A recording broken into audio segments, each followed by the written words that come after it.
Namaste and welcome to the very first episode of Law for All. Today I would be talking about crimes on social media and more particularly about trolling and cyberbullying. Trolling and cyberbullying are two terms which are coined on the social media platforms itself.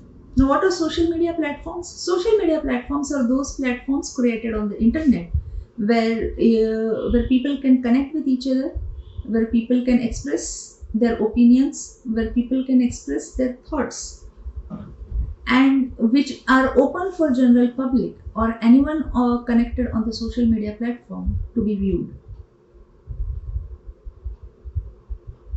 There many a times is an option as to who should view and to whom you want to share your comments or your expressions with.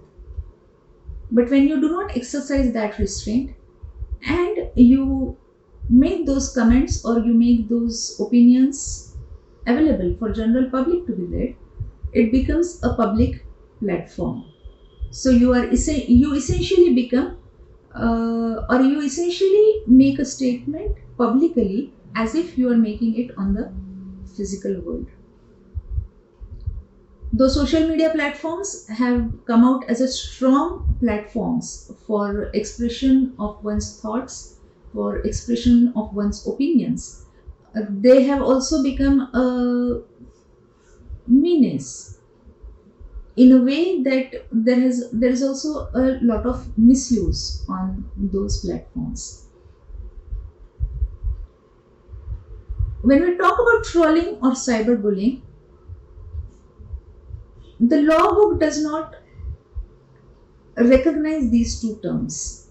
That means that you will not find these two terms in any of the law books. Then how would these be crimes? Or how would these acts be punishable? The acts which constitute the act of trolling are defined in the law book in certain other terms, but essentially those acts are the acts which constitute the total act of trolling or cyberbullying. Trolling is when you use a language so as to threaten another person, when you use a language which amounts to criminal intimidation, you use a language by which a person's character is assassinated and you end up defaming that person. You use a language casting aspersions on the character, on the standing of that person, and which basically lowers the image of that person in the eyes of the general public. That is trolling. And cyberbullying goes a step further, that when all these things happen and along with that thing there is also body shaming. The words are used in such a way that that person has or develops a sense of shame about the way that person is, develops a sense of shame about the way the person bodily is, or or feels ashamed of his thoughts, feels ashamed of his beliefs, feels ashamed of the expressions that he is making. That amounts to bullying. Now, all these acts together are made offense under various sections of the Indian Penal Code. A popular belief or a misconception is that the Indian Penal Code will not be applicable for acts done on the cyberspace or in the virtual world. Now, that is a misconception. Words, whether said by mouth, that is, whether they are said by mouth, or they are expressed in a video, or they are typed so as to be read by other people, in the legal parlance would be uttering of the words or saying of those words. So therefore, if you are using such words while writing your opinions as against some person, then you may end up committing one of the offenses under the Indian Penal Code. So if you are writing a comment or expressing an opinion in a way using the words which ultimately threaten the other person and causes a fear of bodily injury, a fear of injury to his property or person, or fear of injury to his reputation, his or her reputation, you are committing an offense under section 504, 506, 507 of the Indian Penal Code, which attracts a penalty of 2 years of imprisonment.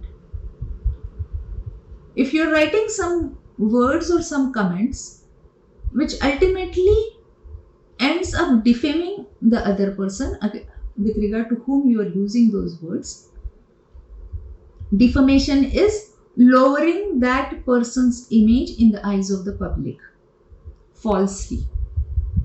So if whatever you are saying or imputing is false and those words cause to lower the image of that person in the eyes of anyone who reads or hears those words, you are ending up committing the crime of defamation. Defamation per se has two aspects. One is a criminal aspect under the Indian Penal Code, which attracts a penalty of imprisonment for 2 years. And it also has a civil aspect wherein you can be asked, wherein the person who is defamed can ask for damages for having made such false statements against that person.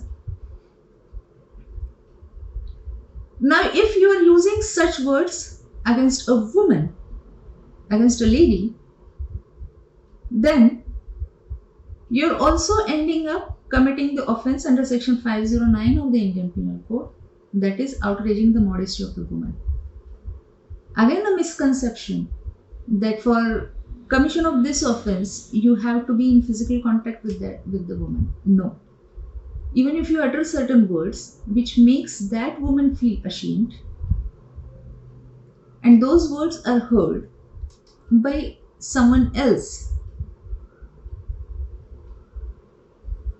even if those words are heard only by the woman and it creates a sense of shame in her mind, even then you end up committing the offense under section 509 of IPC, which attracts a penalty of 3 years of imprisonment.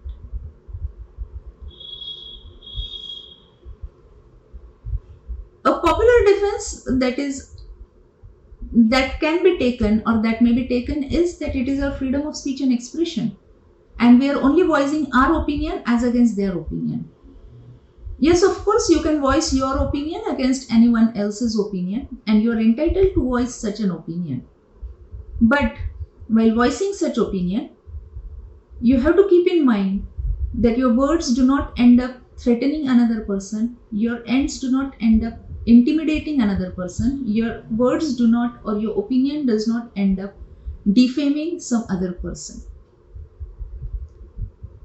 And of course, there you can have all the freedom of expressing your opinion publicly, that is in the physical world or even on the social media platforms.